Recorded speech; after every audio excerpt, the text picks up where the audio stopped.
We provide you the platform to turn your dreams into reality. Give wings to your aspirations with KR Mangalam University. Radhika murder case में 4 अहम किरदार हैं। इनको समझिए। किरदार number 1 Deepak Yadav यानी राधिका के पिता, मर्डर के आरोप में जेल में बंद हैं। किरदार नंबर 2 मंजू यादव यानी कि राधिका की मां, घर में वो मौजूद थी जिस वक्त ये पूरा घटनाक्रम हुआ, लेकिन बयान देने से इनकार कर दिया है।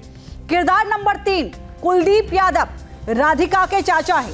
गोली चलने के बाद सबसे पहले यही वहां पर पहुंचे थे, इन्हीं ने जानकारी दी थी।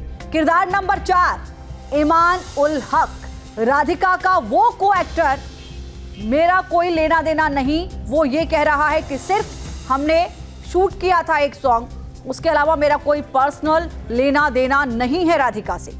गुरुग्राम से सहयोगी विशाल पांडे इस वक्त हमारे साथ जुड़े हैं, ज्यादा जानकारी हम उनसे लेंगे। विशाल, बेशक कबूल कर लिया हो पिता ने, और पिता की जो दलीलें हैं कि लोग कहते थे कि बेटी की कमाई खा रहा हूं या एकेडमी बंद करना, लेकिन सवाल ये है कि जिसकी खुद की कमाई करोड़ों की सालाना हो, जिस पिता ने अपनी बेटी को टेनिस खिलाड़ी बनाने का सपना पूरा करने के लिए खून पसीना बहा दिया हो, जी जान लगा दी हो, उस पिता ने आखिर अपनी बेटी की जान कैसे ली? किन किन और एंगल से जांच आगे पुलिस बढ़ा रही है इस पूरे मामले में, और अब तक क्या कुछ खुलासे सामने आ चुके हैं विशाल?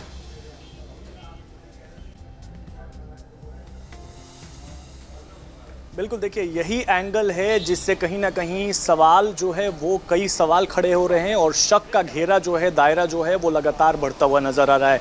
क्योंकि दीपक यादव ने जुर्म कबूला और जुर्म कबूल करने के बाद उसने अपना बयान दर्ज कराया पुलिस में, जिसमें उसने कहा कि उसने अपनी बेटी की हत्या इस वजह से की क्योंकि लोग उस पर ताना मारते थे कि बेटी की कमाई खाता है, और वो बार बार कहता था कि टेनिस का जो कोचिंग देती हो ये बंद कर दो।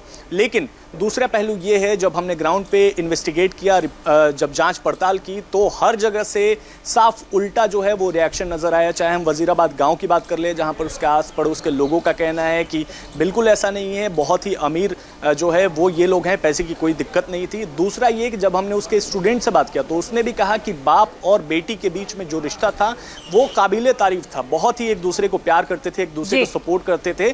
और तीसरा, जब हमने उसके पूर्व कोच अंकित पटेल से खास बातचीत की, जिसमें अंकित पटेल ने यह कहा कि मैंने जितने टाइम देखा उसके पिता ही जो है उसको लेकर कोचिंग आते थे और हमेशा जो है वो घंटों तक बैठते थे, देखते थे और काफ़ी सपोर्ट करते थे। उन दोनों का रिश्ता जो था वो काफ़ी प्यारा था, एक दूसरे को बहुत ज़्यादा वो पसंद करते थे। और ऐसे में अब ये बयान जो है दीपक यादव ने जो पुलिस में दर्ज कराया है, इस पर तो सवाल उठना लाजमी है, क्योंकि कहीं से दोनों जो है, दोनों का तालमेल जो है वो नहीं बैठ रहा है। हालांकि पुलिस हर एक एंगल से जांच पड़ताल कर रही है, पुलिस ये भी जानने की कोशिश कर रही है क्या इस मौत के पीछे कोई और भी वजह है।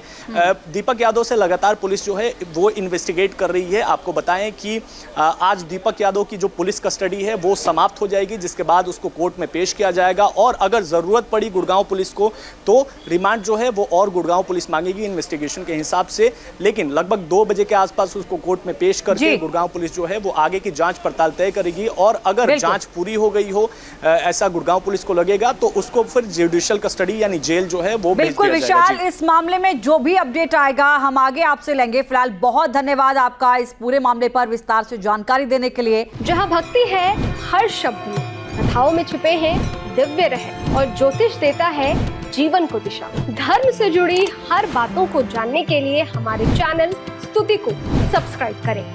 चैनल पर जाने के लिए इस लिंक पर क्लिक करें।